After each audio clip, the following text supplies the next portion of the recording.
3 मई 2023 एक famous moto vlogging YouTuber Agastya Chauhan, जिन्हें हम प्रो राइडर 1000 के नाम से जानते हैं, वो सुबह 10 बजे के करीब अपनी कावासाकी ZX ट्रेनर बाइक से देहरादून टू दिल्ली यमुना एक्सप्रेसवे से होते हुए जा रहे थे, जहां अनफॉर्चुनेटली उनका दर्दनाक एक्सीडेंट हो जाता है, जिसके बाद अगस्त्य की ऑन द स्पॉट डेथ हो जाती है। जिसके बाद से पूरे मोटो व्लॉगिंग वर्ल्ड में सनसनी फैल जाती है और हर कोई अगस्त्य के बारे में बात करने लगता है। लोग कहते हैं कि आखिर अगस्त्य का एक्सीडेंट क्यों हुआ, किसकी गलती से हुआ या फिर ओवर स्पीडिंग से हुआ। बट इस वीडियो में हम अगस्त्य के एक्सीडेंट की बात नहीं करेंगे, बल्कि इस वीडियो में हम बात करने वाले हैं देश में फैल रहे एक लीगल ड्रग्स की। जी हाँ, आपने बिल्कुल सही सुना, एक लीगल ड्रग्स की। और वो लीगल ड्रग्स है स्पीड। और स्पीड के इस ड्रग्स को फैलाने का काम और कोई नहीं बल्कि हमारे so called moto vlogging influencer कर रहे हैं। अगर आप जानना चाहते हैं कि मैं ऐसा क्यों बोल रहा हूं, तो कीप वॉचिंग टिल एंड, क्योंकि वीडियो के लास्ट तक आप इन इन्फ्लुएंसर की एक डार्क साइड जान चुके होंगे। मोटो व्लॉगिंग, ये शब्द सुनकर आप में से ज्यादातर लोगों के मन में सबसे पहले इंडियन मोटो व्लॉगिंग यूट्यूबर्स की वीडियोस आती होंगी, जिनमें वो 200 से 300 की स्पीड पर अपनी बाइक को दौड़ा रहे होते हैं, जिन्हें देखकर आपका एड्रेनलिन लेवल बहुत ज्यादा बढ़ जाता है और आपको थ्रिल की फीलिंग आती है, जिससे आपको ओवरऑल बहुत मजा आता है और आप एक के बाद एक ऐसी ही वीडियोस को और देखना शुरू कर देते हैं, जिनमें ये यूट्यूबर्स अपनी बाइक स्पीड लिमिट से 2 से 3 गुना तेज चला रहे होते हैं। और आपको ये देखकर लगता है कि यार ये कितने कूल है। आप देखते हैं कि कैसे ये यूट्यूबर्स अपनी महंगी सुपर बाइक्स को रोड्स, हाईवेज, इवन मार्केट में भी तेज भगाकर बहुत कूल बनने की कोशिश करते हैं, जिससे आप इनसे बहुत इंप्रेस हो जाते हैं और अब आपका मन भी ये सब करने का करता है। आप सोचते हैं कि यार काश मेरे पास भी ऐसी एक बाइक होती जिस पर मैं भी बहुत से पब्लिक रिएक्शंस लेता, राइड्स पर जाता और सबसे मेन मैं भी इनकी तरह 200 से 300 की स्पीड पर बाइक चलाकर कूल बनता। एंड यू नो व्हाट, यहीं पर हमारे इंडियन मोटो व्लॉगर्स अपने मकसद में कामयाब हो जाते हैं, क्योंकि वो आपको यही सब दिखाकर आपका थ्रिल बढ़ाना चाहते हैं, जिससे आप इन मोटो व्लॉगर्स को देखकर मोटिवेट हो और इनकी हर वीडियोस को देखें, जिनसे इनकी तो अच्छी खासी कमाई हो जाएगी, लेकिन इन सारी वीडियोस को देखने से एक एवरेज पर्सन के माइंड पर बहुत बुरा असर पड़ता है। अब वो ये सोचने लगता है कि अगर उसके पास भी एक अच्छी बाइक होगी तो वो हर कानून से ऊपर हो जाएगा। वो अब जैसे चाहे वैसे बाइक्स को जिस मर्जी उस स्पीड पर कहीं भी दौड़ा सकेगा और अब उसको अपनी लाइफ का बस एक ही एम दिखने लगता है, जो कि ये होता है कि उसे कैसे भी एक बाइक मिले जिसे वो जैसे मर्जी वैसे चलाकर एक मोटो व्लॉगर बन सके।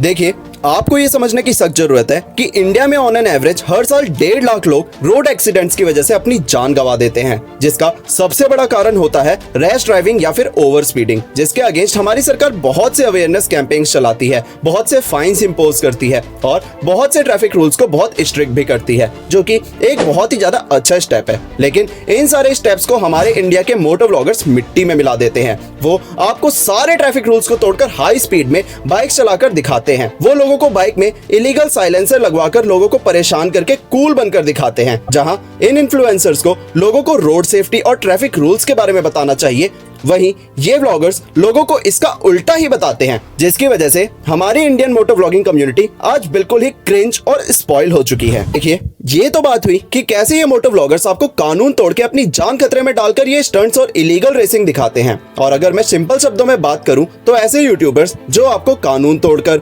लोगों को परेशान करके और झगड़े लड़ाई जैसा कंटेंट दिखाते हैं, तो ऐसे यूट्यूबर्स मोटो व्लॉगर्स हैं ही नहीं, क्योंकि मोटो व्लॉगिंग का असली मतलब था लोगों को बाइक सेफली कैसे चलाई जाती है ये दिखाना, बाइक से ट्रैवल करके दिखाना और रोड सेफ्टी के साथ ट्रैफिक रूल्स के बारे में बताना ही एक असली मोटो व्लॉगर का कंटेंट हुआ करता था। लेकिन जैसे जैसे ये कल्चर बढ़ा, वैसे वैसे इसमें बहुत से गंद यूट्यूबर्स शामिल होने लगे, जिन्होंने मोटो व्लॉगिंग के नाम को मिट्टी में मिला डाला। कोई मोटो व्लॉगिंग के नाम पर भारी मार्केट में लोगों को लाउड साइलेंसर से परेशान कर रहा है, कोई अपनी बाइक का शो ऑफ करके क्यूट गर्ल्स रिएक्शन ले रहा है, कोई हमारे देश के रखवाले पुलिस वालों को ही गलत साबित करने में लगा हुआ है। तो आज हाल ये है कि अगर आप YouTube पर मोटो व्लॉगिंग टाइप करेंगे तो आपको सिर्फ और सिर्फ ऐसी ही क्रिंज और इलॉजिकल वीडियोस देखने को मिलेंगी, जिनमें मोटो व्लॉगिंग के नाम पर सिर्फ रूल्स को तोड़कर लोगों को परेशान करके दिखाया जा रहा होता है। और तो और ऐसी ही वीडियोस पर व्यूज भी मिलियंस में होते हैं। और वहीं कोई सच्चा मोटो व्लॉगर अगर असली मोटो व्लॉगिंग करके दिखाता है, ट्रैवल करके दिखाता है या फिर दूसरी इंपॉर्टेंट चीजें दिखाता है, तो उस यूट्यूबर के चैनल पर नाम मात्र के व्यूज होते हैं। तो अब आप मेरा मतलब समझ ही गए होंगे कि मैं क्या कहना चाहता हूँ। देखिए, हम सारी गलती सिर्फ इन मोटो व्लॉगर्स पर नहीं डाल सकते, क्योंकि आज के टाइम पर ऑडियंस खुद ही ऐसी चीजें देखना पसंद करती है। आज की ऑडियंस की पसंद इतनी खराब हो चुकी है कि उन्हें बस क्रिंज चीजें देखना ही पसंद है। अगर कोई बंदा 300 की स्पीड में बाइक अपने साथ दूसरे लोगों की जिंदगी भी खतरे में डालकर चला रहा होता है तो ऑडियंस उसे बहुत पसंद करती है। अगर कोई यूट्यूबर अपनी छोटी बहनों के समान लड़कियों के सामने बाइक्स का शो ऑफ करके उन्हें गोल्ड डिगर तक कह देता है तो वो ऑडियंस को पसंद आता है। कोई पुलिस वालों की बेइज्जती कर देता है तो वो ऑडियंस को फेयर लगता है। और आखिर जब ऑडियंस को यही सब देखना पसंद है तो यूट्यूबर्स व्यूज के लिए ऐसा ही कंटेंट बनाना पसंद करते हैं। और सिर्फ मोटो व्लॉगिंग ही नहीं, आज की ऑडियंस वैल्यूएबल और नॉलेजेबल कंटेंट देखना पसंद ही नहीं करती है। अब लोगों को चाहिए बस कंट्रोवर्सी। अब उन्हें चाहिए हर वीडियोस में अश्लीलता। अब हाल ये है कि अगर कोई बंदा लैम्बोर्गिनी दिखा रहा है तो उस पर व्यूज मिलियंस में होंगे, और वहीं कोई ऑडियंस को ये दिखा रहा होगा कि लैम्बोर्गिनी खरीदने के लिए पैसा कैसे कमाया जाता है तो लोगों को वो पसंद नहीं आएगा। और मेरे कहने का मतलब यही है कि अगर क्रिंज यूट्यूबर्स क्रिमिनल हैं तो आज की ऑडियंस भी उन क्रिमिनल्स का पार्टनर है। खैर, अगर बात कंटेंट की हो रही है तो अगर आपको ऐसा इंफॉर्मेटिव और ट्रू कंटेंट देखना पसंद है तो चैनल को सब्सक्राइब करके वीडियो को लाइक कर दें। और अगर आपको क्रिंज कंटेंट देखना पसंद है तो आप अभी इस वीडियो को छोड़कर इस चैनल से दूर हो जाएं, क्योंकि यहाँ आपको सिर्फ और सिर्फ इंफॉर्मेटिव वीडियोस देखने के लिए मिलती हैं। खैर, बैक टू द टॉपिक। अब आप अक्सर किसी न किसी मोटो व्लॉगर की रैश ड्राइविंग से हुए एक्सीडेंट की न्यूज सुनते ही रहते होंगे। जैसे हाल ही में एक famous moto vlogger Agastya Chauhan, जिन्हें हम प्रो राइडर 1000 के नाम से जानते थे, उनकी जान एक दर्दनाक सड़क हादसे में चली गई थी, जिसका रीजन तो अभी साफ पता नहीं चला है। लेकिन उनके क्रैश के पहले कुछ फुटेजेस में ये साफ दिखाया जा रहा है कि कैसे अगस्त्य चौहान यमुना एक्सप्रेसवे, जिसकी स्पीड लिमिट मात्र 100 किलोमीटर पर आ रहा है, उस पर 294 की स्पीड में बाइक चला रहे थे। अब आप जरा ये जानिए कि किसी भी रोड या हाईवे की स्पीड लिमिट ऐसे ही मजे मजे में नहीं तय कर दी जाती है, बल्कि स्पीड लिमिट ओवरऑल रोड के स्ट्रक्चर, सरफेस और उस पर चलने वाले व्हीकल्स के हिसाब से पढ़े लिखे इंजीनियर्स के द्वारा तय करी जाती है। और आप सब जानते हैं कि यमुना एक्सप्रेसवे हमारे देश का एक जाना माना हाईवे है, तो अगर हाईवे अथॉरिटीज ने एक स्पीड लिमिट सेट करी है तो उन्होंने कुछ सोच समझ कर ही करी होगी। और जब आप उस स्पीड लिमिट से लगभग 3 गुना तेजी से बाइक चलाएंगे तो आपकी बाइक के पीछे यमराज भी तो अपने भैंसे पर बैठकर आपसे रेस लगाएंगे ही ना।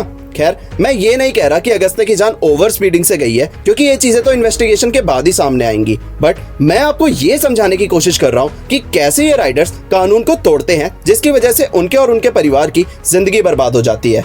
देखिए, प्रो राइडर 1000 तो सिर्फ एक एग्जांपल था जो कि अपनी डेथ की वजह से काफी हाईलाइट हुआ, लेकिन उसके अलावा भी आपको बहुत से ऐसे चैनल्स देखने के लिए मिल जाएंगे जो नियमों को तोड़कर आपको भी ऐसा करने के लिए इनडायरेक्टली मोटिवेट करते हैं। बट अब हम सबको ये समझने की सख्त जरूरत है कि अब हम सबको ऐसे यूट्यूबर्स को बिल्कुल सपोर्ट नहीं करना है जो आपको ऐसे रूल्स तोड़कर हीरो बनकर दिखाते हैं। बल्कि आज से अगर आपको कोई भी यूट्यूबर्स रूल्स तोड़कर वीडियो बनाते हुए दिखता है तो आप उसके खिलाफ एक्शन लेते हुए उसकी वीडियो को रिपोर्ट करें, जिससे शायद उस यूट्यूबर को अपनी गलती का एहसास हो और वो ऐसी वीडियोस बनाना बंद कर दे। तो आपके एक कदम से हमारे इंडियन मोटो व्लॉगिंग कल्चर का पूरा नक्शा बदल सकता है और सब कुछ दोबारा से पॉजिटिव हो सकता है। इसी मैसेज के साथ मैं आपसे अलविदा लेता हूँ। उम्मीद है कि आपको